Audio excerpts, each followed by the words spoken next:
Assalamualaikum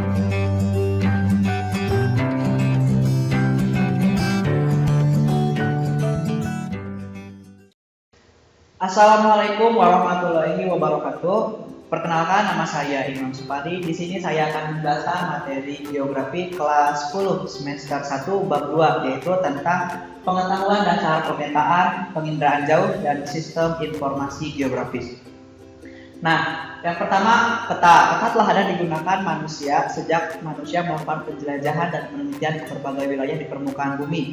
Perjalanan tersebut menghasilkan gambaran suatu wilayah dalam bentuk sketsa. Peta tertua yang pernah ditemukan dibuat 4000 tahun yang lalu di Babylon kuno. Nah, ini peta pada saat itu berupa suatu bisa disebut dengan kayak kotak, bentuknya dari tanah liat. Nah, apa yang kamu ketahui tentang peta, kemanfaatannya, apa yang dimaksud dengan penginderaan jauh? Nah, di sini kita akan bahas satu persatu. Nah, yang pertama yaitu pengertian peta. Nah, peta kalau dalam bahasa Inggris itu map ya. Nah, kata map ini berasal dari bahasa Yunani yaitu mapa, yang berarti kain penutup meja. Nah, secara istilah peta diartikan sebagai lembaran tentang gambar sebagian atau seluruh permukaan bumi pada suatu bidang datar yang diperkecil menggunakan skala tertentu dan menggunakan sistem proyeksi. Nah, menurut para ahli ini banyak sekali definisi dari peta. Yang pertama yaitu dari ICA atau International Cartographic Association. Nah, peta merupakan gambaran unsur-unsur permukaan bumi yang berkaitan dengan permukaan bumi dan benda-benda di angkasa. Kemudian ada Kerwin Race pada tahun 1948 mengemukakan bahwa peta merupakan gambaran konvensional penampakan muka bumi yang diperkecil seperti ketampakan aslinya. Bila dilihat vertikal dari atas, peta dibuat pada bidang datar serta dilengkapi tulisan-tulisan sebagai penjelasan. Nah, sedangkan menurut Sutarjo Sumarmo, yaitu dari Indonesia, nah, beliau mengatakan bahwa peta itu merupakan lukisan dengan tinta dari seluruh atau sebagian permukaan bumi yang diperkecil dengan perbandingan ukuran yang disebut skala atau kadar. Nah, sehingga disimpulkan bahwa peta mempunyai definisi bahwa peta merupakan gambaran seluruh atau sebagian permukaan bumi yang diperkecil dengan menggunakan skala tertentu dan digambarkan pada bidang datar melalui sistem proyeksi. Nah, jenis peta berdasarkan isi atau data yang disajikan. Yang pertama itu adalah ada peta umum. Nah, peta umum ini menjelaskan gambaran permukaan bumi secara umum. Ada 3 contoh dari peta umum ini. Yang pertama peta karografi, yang kedua peta topografi, yang ketiga peta dunia. Peta karografi ini menggambarkan permukaan bumi secara umum dengan skala berukuran sedang. Sedangkan topografi ini lebih ke penampakan relief di permukaan bumi. Jadi bentuk petanya itu garis-garis. Nah, yang ketiga yaitu peta dunia, ini peta umum yang berskala kecil. Nah, ciri-ciri garis kontur. Nah, ini contoh dari peta topografi yang tadi disebutkan pada poin kedua, di mana peta topografi ini berupa kontur di sini itu. Jadi bukan gambaran secara asli nampak di lapangan, tapi ini lebih ke berdasarkan ketinggian suatu tempat. Nah, cirinya itu yang pertama, semakin rapat jarak antar garis, maka semakin curam wilayah tersebut. Nah, semakin renggang berarti wilayah tersebut semakin landai. Jadi kalau misalnya di suatu peta kontur ada suatu kerapatan garis itu semakin rapat, maka itu menandakan bahwa wilayah tersebut merupakan suatu dataran tinggi atau bisa gunung, bisa pegunungan dan lain-lain. Sehingga kalau misalnya lebih renggang, bisa daratan atau bisa mencekung lebih ke bawah, berarti lebih luas, itu biasanya lembah ataupun dasar sungai. Nah, yang kedua yaitu peta tematik. Nah, kalau peta tematik ini menyajikan satu atau beberapa tema dengan informasi yang lebih detail dan spesifik, baik sosial maupun budaya. Misalnya peta curah hujan, peta bencana, peta kepadatan penduduk. Nah, ini lebih spesifik terhadap suatu konsep di mana si pembuat yang diinginkan. Misalnya peta persebaran penduduk di Indonesia, nah, peta curah hujan. Nah, ini merupakan contoh dari peta tematik. Kemudian berdasarkan skala, nah ada 4 pembagian, dan yang kelima yaitu peta geografis. Yang pertama itu peta skala sangat besar atau biasa dengan disebut peta kadaster. Nah, kalau peta kadaster ini memiliki skala 1:100 hingga 1:5000. Pada umumnya peta jenis ini digunakan untuk menggambarkan peta tanah atau peta yang ada pada sertifikat tanah. Nah, artinya Kalau skala ini gini, jadi semakin kecil skala maka semakin cakupannya itu lebih sedikit gitu. Contohnya kayak peta tanah, peta sertifikat, berarti otomatis wilayahnya itu hanya segitu gitu. Sedangkan semakin besar skalanya maka wilayahnya pun akan menjadi semakin luas. Seperti itu. Yang kedua itu peta skala besar. Nah, peta skala besar ini memiliki skala 1 berbanding 5.000 hingga 1 berbanding 250.000 cm. Nah, biasanya skala peta digunakan untuk menggambarkan suatu wilayah atau daerah yang memang sempit. Satu contoh seperti peta kelurahan hingga peta kecamatan. Nah, ini lebih besar dari peta kadaster. Kemudian peta skala sedang. Kalau skala sedang ini memiliki perbandingan skala 1 berbanding 250.000 cm hingga 1 berbanding 500.000. Peta ini biasanya akan digunakan untuk menggambarkan suatu daerah yang cukup luas. Biasanya mencakup suatu kabupaten hingga suatu provinsi.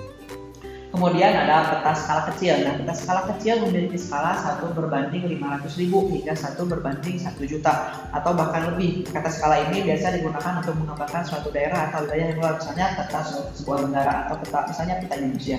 Nah, kemudian peta geografis. Nah, kalau ini lebih luas lagi, memiliki skala 1 berbanding lebih dari 1 juta yang berarti bisa menampakkan seluruh atau sebagian di permukaan bumi, baik benua ataupun samudra. Nah, berdasarkan objeknya ada peta stasioner. Nah, peta stasioner ini menggambarkan keadaan yang stabil atau tetap seperti peta tanah, peta wilayah, dan peta geologi. Artinya bahwa peta ini perubahan jangka waktunya itu lebih lama dibanding peta-peta yang lainnya. Seperti misalnya peta persebaran pemukiman penduduk. Nah, ini bisa berubah dalam kurun waktu yang singkat gitu. Contoh misalnya ada bencana sehingga peta tersebut bisa tidak dipakai di beberapa tahun kemudian. Kalau peta stasioner ini lebih bersifat statis. Nah, kemudian peta dinamis. Nah, kalau peta dinamis ini penjelasannya tadi, jadi menggambarkan keadaan yang selalu berubah gitu. Contohnya seperti peta kepadatan penduduk, peta penggunaan lahan, dan lain-lain. Nah, selanjutnya ada atlas. Nah, atlas merupakan kumpulan dari peta-peta yang disusun dalam suatu buku atau disatukan dalam suatu media. Nah, ini contoh dari gambar atlas. Nah, kemudian ada globe. Nah, globe ini merupakan peta yang dibuat dalam bentuk bulat menyerupai bentuk bumi sebenarnya.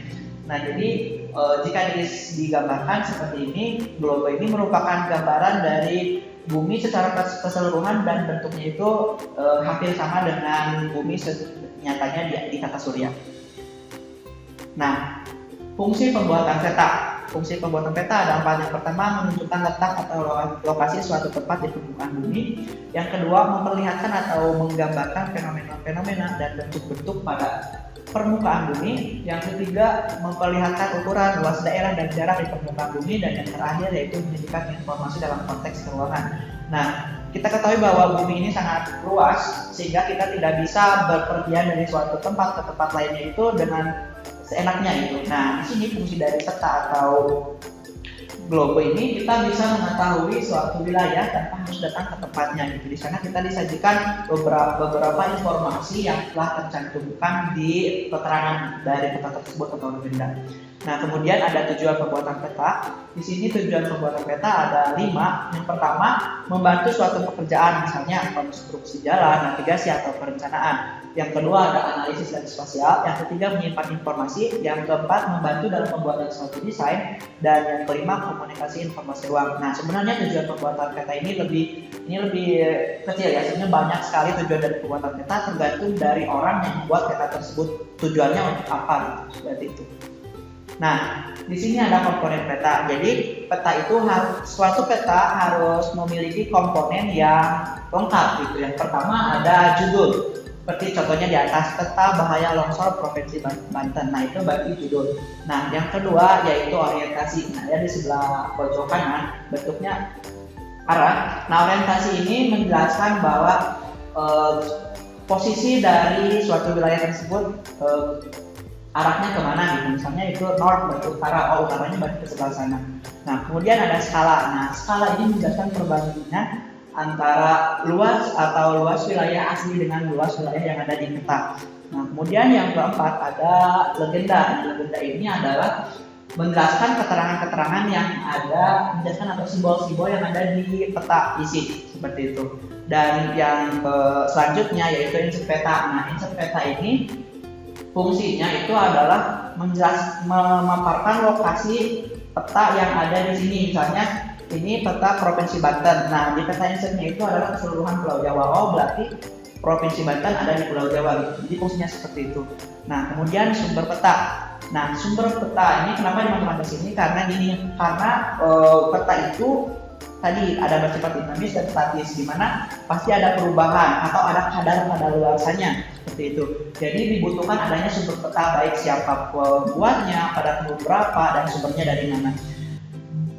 Kemudian ada warna. Nah, warna tadi menjelaskan bahwa keterangan-keterangan pada peta ini dijelaskan pada legenda. Nah, warna menjelaskan misalnya ini ada warna kuning, hijau, dan coklat. Nah, hijau itu dataran rendah, kuning itu dataran tinggi, cuma kadarnya lebih rendah daripada tingginya itu lebih tinggian yang warna coklat. Nah, kalau coklat itu lebih tinggi lagi.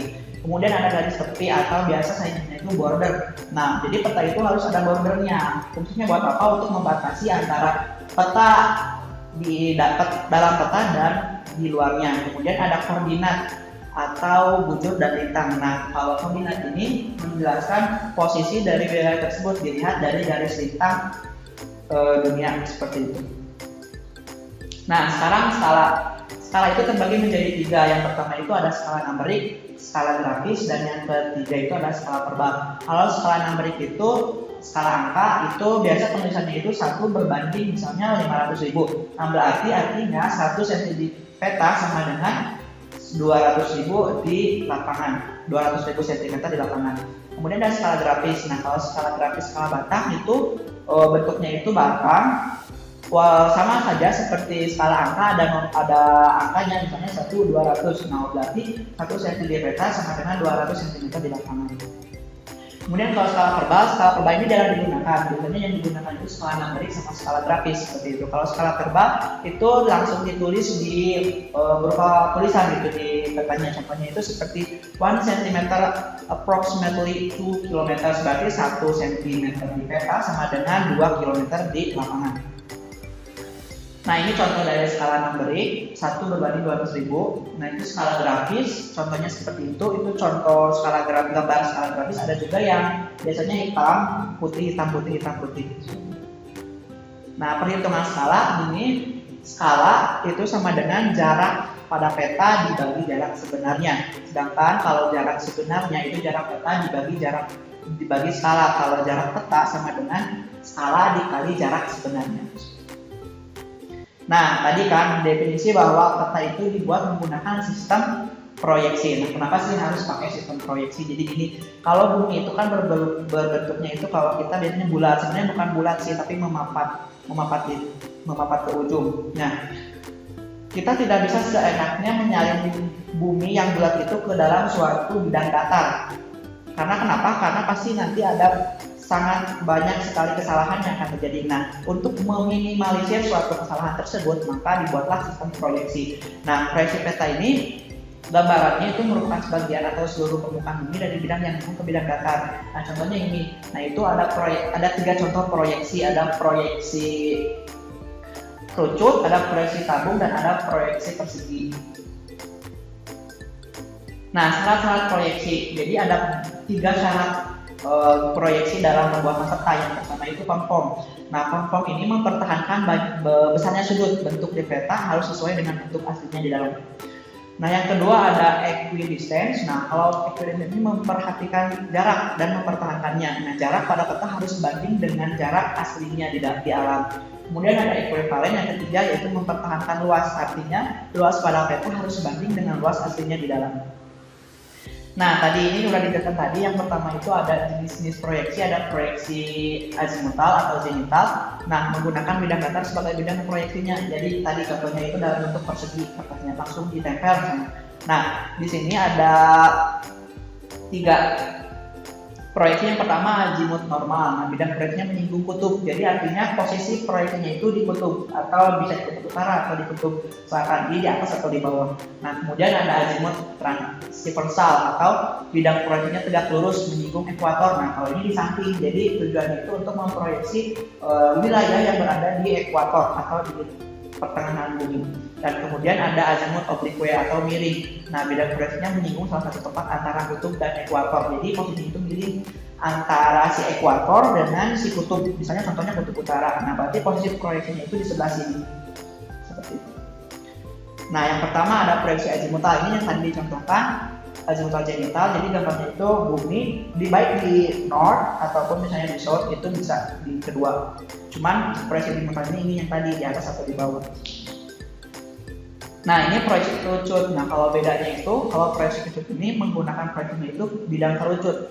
Kerucut baik di kutub, baik di miring ataupun di ekuator. Seperti itu, sama seperti pembagian proyeksi pada yang tadi, ada normal, transversal, sama oblique. Jadi kalau kerucut normal itu posisinya di utara, garis sembunyinya berada di bidang yang sejajar. Kalau kerucut transversal itu tegak lurus, berarti artinya berada di ekuator. Kalau misalnya oblique itu berarti miring, artinya berada di antara kutub dan ekuator. Nah, proyeksi kerucut ini contoh gambar jelasnya. Jadi ini tuh, kalau bentuk bumi kan bulat. Nah, kalau diproyeksikan ke bidang kerucut, nanti hasilnya seperti yang ada di sebelah sini. Nah, ini yang ketiga yaitu proyeksi silinder atau silindrikal. Nah, menggunakan silinder sebagai bidang proyeksinya. Nah, kalau ini lebih double gitu. Misalnya gini, kita mau memproyeksi bagian ekuator. Nah, otomatis berarti yang dipakai itu adalah yang gambar pertama gitu, karena kalau silinder kan bulat memanjang gitu ya. Berarti posisi bumi di tengah. Berarti yang kenanya itu adalah bagian dari ekuator yang lebih spesifiknya. Nah, yang ke B itu yang tadi, jadi di antara kutub utara dan bagian ekuator, dan yang C yaitu di bagian ekuator. Nah, ini gambaran dari proyeksi silinder secara real. Nah, sekarang lanjut ke penginderaan jauh. Yang pertama itu ada pengertian penginderaan jauh, ada jenis-jenis citra dan interpretasi citra. Nah, pertama pengertian dari PG dulu. Nah, penginderaan jauh itu adalah pengukuran atau akuisisi data dari sebuah objek atau suatu fenomena di permukaan bumi, kita tanpa harus langsung datang ke lapangan. Artinya kita bisa menggunakan suatu alat pengukuran dari sebuah objek atau fenomena tersebut. Contohnya pakai wahana atau satelit seperti itu. Kemudian ada komponen penginderaan jauh. Ada beberapa komponen dalam penginderaan jauh. Yang pertama yaitu sumber tenaga, ada atmosfer, interaksi antar tenaga objek, sensor, wahana, perolehan data, dan penggunaan data. Nah, maksud dari komponen ini adalah suatu penginderaan jauh tidak bisa hilang dari semua komponen ini. Contohnya seperti sumber tenaga. Nah, kalau penginderaan jauh itu ada memiliki dua sumber tenaga. Yang pertama itu adalah sumber tenaga matahari dan sumber tenaga inframerah. Nah, kalau sumber tenaga matahari ini terbatas, jadi hanya bisa digunakan ketika siang hari saja. Sedangkan kalau sumber tenaga infrared itu bisa digunakan ketika siang hari ataupun malam hari. Nah, yang kedua yaitu atmosfer. Kalau atmosfer itu fungsi kenapa harus ada masuk ke komponen penginderaan jauh? Karena kebagusan atmosfer atau gejala cuaca di atmosfer itu akan mempengaruhi hasil dari penginderaan jauh. Karena misalnya ada awan, terus kita melakukan penginderaan jauh, otomatis wilayah yang berada di bawah awan itu tidak akan terlihat oleh si satelit tersebut. Nah, interaksi antara tenaga dan objek tadi sensor ini dari satelit yang ada, wahana. Nah, wahana ini sebagai alat untuk bisa satelit, bisa drone dan lain-lain, dan perolehan data, memperoleh data dari hasil penginderaan jauh, kemudian data tersebut digunakan.